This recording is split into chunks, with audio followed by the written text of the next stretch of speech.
Hopefully it's recording. I have no idea. Hey everyone, it's your boy John on Demand, aka the comic book Calamity Jane.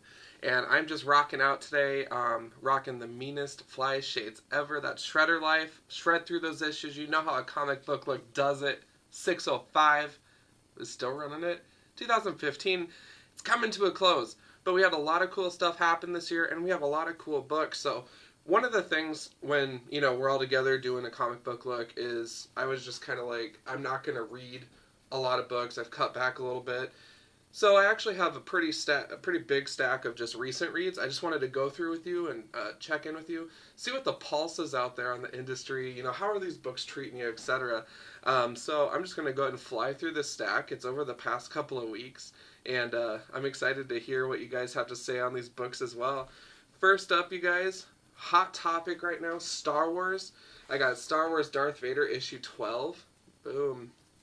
Loving the series, you guys, so far. The homicidal versions of C-3PO and R2-D2 are a riot, and it's the highlight of the series. There's a couple of variant covers right now from Mile High Comics. I think Scotty Young might be behind them. The art's along those lines, so I'm kind of excited to be able to check those out and see if I can get my hands on them. But just love those two characters. Hearing C-3PO so proper, and it's not him, but just I'm fluent in like a million forms of communication and 10,000 forms of torture. It's stuff like that. Like, you can tell that the creative team is having fun with it, exploring different angles in the Star Wars which is always welcome. And this book has just been great from start to issue 12 so far. So I'm really glad that I had a chance to check this out and give it a shot. When I saw Marvel was doing Star Wars, I'm like, this could go one of two ways. Right? Marvel's owned by Disney, so maybe Darth Vader doesn't actually kill people with his lightsaber anymore. Definitely not the case. In this one, he blew up a fighter, which was kind of cool. So, I don't know. I'm loving the series so far. We got the Darth Vader Down crossover event coming up. I'm totally going to get the Darth Vader pertinent issues. I'm not going to stray, though, and get the Star Wars ones just because I don't like having those kinds of oddities in my collection when I go through and enter them into my database. So trying to keep it organized a little bit. But anyways, this one, out of beer scale, I'd probably give this a strong 5.56. 5.5 out of 6. I guess you could have 5.56 if you can measure that in beer. But ultimately, just loving the series, and I'm totally going to stick with it. Ride or die with Darth Vader for sure, man. Up next, you guys, one of my favorite, and I don't know if you can see it behind me, I got a whole wall dedicated to the symbiote, but not Venom, unfortunately, but we got Carnage issue number 1. Cover is sick. It was fun. It's cool to see Cletus Cassidy just out and about, doing the thing.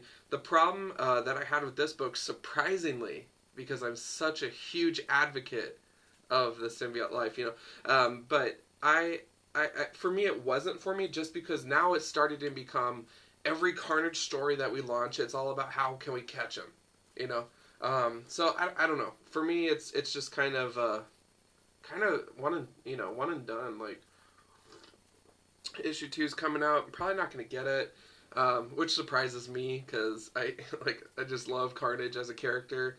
But I don't know. Like, for me, I'm kind of looking for something new, some new direction. Just not getting it from that. So probably won't kick it with it, but that's okay. I gave it a try, and, I figured, why not?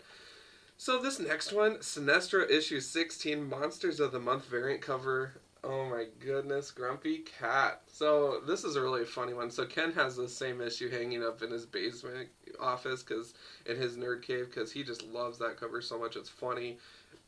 Sinestro as a series, you guys, it's just so funny to see them kind of be in the policing role a little bit. I did it mainly for my Halloween costume. I was Scarecrow with some Yellow Lantern emphasis on it, but I don't know, like, this series has just been fun, and I can't explain why, because I'm not big into Green Lantern, but for some reason I like Yellow, and then I'll dip my feet into the red pool sometimes too. That series kind of scared me off, but this one I've been rocking with since issue 1, and I'll probably stay with it just because he's an interesting character. He's very complex, lots of history, and that's what I dig, so I'll probably rock with him for a little bit. Up next, I was really stoked about this one. What If Infinity Dark Reign one-shot issue. And of course, you guys know exactly why I got this, but the Dark Avengers were back on. I mean, just seeing them in action again, like, you have no idea how happy that made me. Behind me, I got my wall of Dark Avengers, so I mean, this is serious business right here. It was a total what if. You know, everybody's dead at the end, of course. Um, it was just fun, and I'm just like, now I just want to go back and reread all of my Dark Avengers and Dark Reign material. But loved that event, you guys. That's what got me back into comics. So it was just a hoot to see it, you know, years later, and just have them bring it back like that. It was cool. It's still on my wish list, you know, for a successful relaunch. Not the Thunderbolts attempt that we tried, you know, but you win some, you lose some. Up next, I wanted to just try this out on a whim. Extraordinary X-Men issue number 1. Kind of on the fence about this one. I have this and then also issue number 2 somewhere in here. And the series as a whole, I don't know, like, I'm a little bit on the fence. There's some cool stuff going on, like, you know, the humans rejecting mutants because of the possible impox. You know, Jean Grey, the young Jean Grey is trying to live a normal life. You got some dynamic between Magic and Colossus, you know, so you got the family stuff going on. Issue 2, Nightcrawler's tail had to be put on ice because it was, like, severed. That's just crazy. So there's a lot of crazy stuff going on. There's Cerebra, the Sentinel that Forge made, and it has, like, a sentient presence in there. So that's kind of cool. Old Man Logan. I don't know. Like, I'll probably rock with it for a little bit. I'm huge on X-Men items, but I don't know. Like, it's kind of, I've been out of date a little bit too, so I'm not entirely caught up yet. I also picked up this Uncanny X-Men issue 600, and it was just kind of like an intervention issue towards Beast and his recent actions of bringing the original X-Men team back, you know, messing up the time stream. I don't know, like, the whole issue is kind of crazy. Iceman drops the bomb, you know, about him being gay. Jean Grey outs him, basically. I don't know, like, clearly for me, that it shouldn't be an issue. It's just weird, you know, how they went about doing it, you know. I guess, I don't know, like, it's just weird. And when I read Iceman from previous issues, you just never really get that vibe. Like, he's always tried to be a bit of a womanizer in some regards. I don't know, like, I don't know. I'm on the fence about that one, but whatever. It's not my business, right? It's Bobby Drake's problem. But I don't know, like, we'll see how it goes. I mean, if it's a good story that makes sense for the character coming up, and if they elaborate on that further, I think that would be helpful. But I don't know. Batman issue 46. Looney Tunes variant cover. I love that they're doing these covers. It's so funny. Catwoman with Tweety Bird, yada yada. So I gotta be honest, you guys. Mr. Bloom is just a crazy cool character. Just really rough, clever, smart, crazy, you know, suit, you know, with the fingers and everything. I dig that. Like, that would be a fun thing to cosplay right there, is being Mr. Bloom. The problem is that he's not as known as some of the other iconic characters. I really hope that this helps turn that around a little bit. I would love to see Mr. Bloom on the big screen, because that character deserves some time to shine. So, I don't know. We'll see how it goes with the rest of the arc. I'm loving it. I hear that Greg Capullo is kind of stepping off for a little bit coming up or something, which kind of upsets me. I've been with this series since issue 1, so, you know, 46 issues later of awesomeness. I don't know about that, so we'll see how it goes. Up next, you guys, just got some exclusives here I was going to fly through. I haven't even read them yet. They're in the plastic. But with my Loot Crate, I got a Loot Crate exclusive, Street Fighter, Hyper looting issue. That's cool. I might just hang this one up downstairs, maybe, or I'll put it in my long box, I don't know. Might hang it up in the arcade downstairs. These are some recent GameStop exclusives. So Ken and I popped into GameStop, and I bought the newest StarCraft because I didn't even know that came out. And I saw these comics, so we picked up and took their whole selection of variants. So I got 3, Ken got 2, and then they were out. So the Uncanny Avengers issue 1, GameStop very exclusive. The cover itself, not so great. I don't know. Just the artwork's kind of off. I don't know. this one's kind of a neat one. Invincible Iron Man #1. And I know that with this series, they're kind of going with that simplistic look to the suit. I don't know about that one either, but it's kind of fun because these were about $5 a piece. On eBay they usually go for like 10 to 15, so plus shipping, so I figured might as well get them locally, right? Guardians of the Galaxy issue #1, GameStop variant. Haven't read this one either, and it's just kind of crazy to see both the Thing and Venom on the team, so we'll see how that goes. I might have to actually get issue 1 without opening this one up to check it out. So up next, you guys, the Vader Down event. So I got the variant edition because there's a nod to my favorite pair of droids with the other set of droids. So C-3PO and R2-D2 are on the right, and then we got our baddies on the left, and I just thought that was a fun cover. So I totally went with the variant, spent a little bit more money, but that's okay because I support my local comic shop, Team Rainbow, all the way. Vader Down, this opening issue for the event is pretty cool.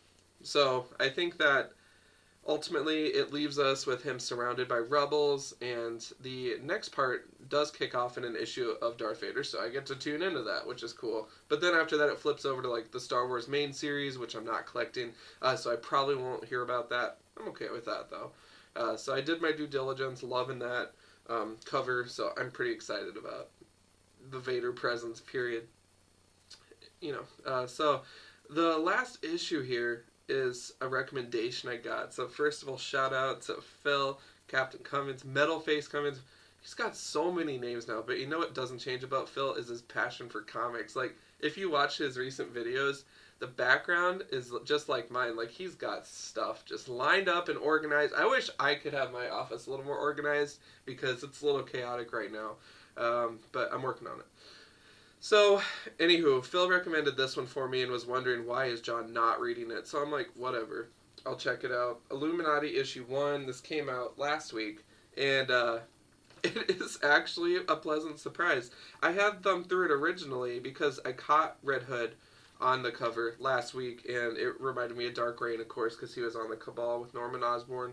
However, I was not a fan of the artwork, so this time I picked it up. I'm still not a fan of the artwork necessarily, but I found that as I read it, the story is what really drew me into Tania as a character I don't know as well, but it is cool to see her talking to Absorbing Man, you know, through the wall. She's getting out of jail. He's still in. She wants to lead a normal life. And so this take on villains and life after prison was interesting. Of course, she gets suckered back into joining the new Illuminati, and they're going to break into Asgard as their first gig. So we'll see how that goes. But truthfully, I'm kind of excited to see how this eclectic group is going to perform. Also, seeing the Hood just kind of in a position of power is kind of cool too. So we'll see how all that goes, and I'll probably check it out for a couple more issues. Love the cover. I just this bottom part here, I just wanted to shout out that white framing at the bottom. You got like Wolverine's claws and Nova's mask. It's just so funny. So you can tell that they're having Iron Man's helmet is crushed down there and Captain America's shield. Shoot. So they're having fun with it. We'll see how it goes with this upcoming issue. But thank you again for the recommendation. So in closing, you guys, I'm going to keep it short and sweet. It's all about the books here. I hope that everyone has a wonderful, wonderful Thanksgiving holiday coming up. And we're hopefully going to get together, the team, for a Christmas episode. And exciting, the whole Comic Book Look team is going to be getting together for the opening day of Star Wars. So that's going to be pretty cool. So we'll see how all that goes. But until next time, I hope you guys have an excellent Thanksgiving holiday. Be safe. And as always, keep it comics for sure, man.